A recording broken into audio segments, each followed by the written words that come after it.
Dans cette vidéo, nous allons parler du zinc, l'importance du zinc pendant la grossesse et qu'est-ce qui peut arriver, quelles peuvent être les conséquences d'un manque ou d'une carence en zinc chez la femme enceinte pour le fœtus et quels sont les aliments riches en zinc que vous devez consommer si vous êtes enceinte pour éviter la carence en zinc. Donc le zinc fait partie des substances chimiques appelées minéraux. C'est un minéral, c'est un élément minéral ou encore un oligo-élément. Et il rentre dans le même groupe de substances chimiques que des minéraux comme le fer, le calcium, le manganèse, le magnésium, le sélénium. Une bonne croissance fœtale et le développement du système immunitaire requiert la présence du zinc. Le zinc est très important pour les fonctions immunitaires. C'est d'ailleurs la raison pour laquelle il est souvent utilisé ou préconisé en cas de grippe, une infection virale, pour booster le système immunitaire. Donc il est très important pour renforcer le système de défense de l'organisme et c'est particulièrement important pour la femme enceinte qui doit tout faire pour se mettre à l'abri d'une quelconque infection qui pourrait nuire à sa santé ou particulièrement à la santé du fœtus. Quelles pourraient donc être les conséquences d'une carence? On a notamment l'avortement spontané. Cela peut conduire à des fausses couches, à la perte du fœtus. On a un accouchement prématuré. Donc, vous aurez une grossesse qui ne va pas durer 36 semaines, dans 9 mois.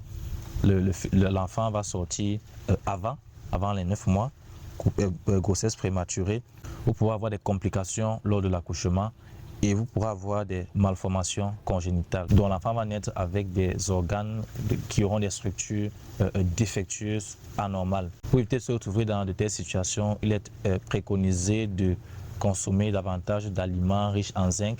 Il n'est pas trop recommandé de consommer des suppléments de zinc, sauf en cas de prise de fer à forte dose. Donc si vous prenez du fer à forte dose, vous pouvez prendre du zinc aussi sous forme de médicament, ou encore si vous avez pris la pilule contraceptive pendant très longtemps, ou encore en cas de malnutrition. Donc voilà les trois circonstances pour lesquelles vous pouvez prendre du zinc en supplément, mais toujours sur avis de votre médecin, qui vous suit.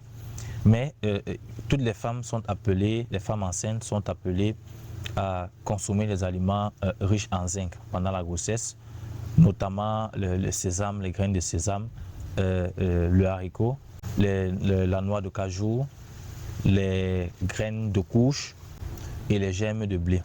Et les besoins alimentaires journaliers pour les femmes enceintes en termes de zinc sont de 11 mg. Donc les femmes pendant la grossesse ont besoin de 11 mg de zinc chaque jour. Et voici donc comment est-ce que vous pouvez obtenir ces 11 mg avec ces différents aliments que j'ai cités.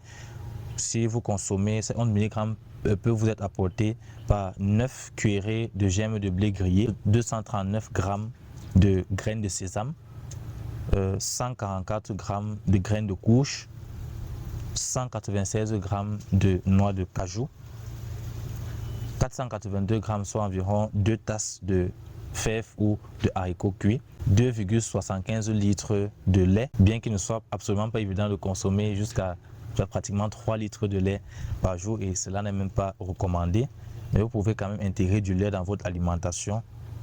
Et les autres sources non végétales, les sources d'origine animale sont les huîtres, le foie de veau et la viande rouge. Ce sont de très bonnes sources de zinc, sont très riches en zinc, mais il est préférable tout de même de limiter leur consommation, la consommation de ces produits, ces aliments d'origine animale pendant la grossesse. Je vous remercie donc d'avoir regardé cette vidéo et n'hésitez pas à la liker et à la partager.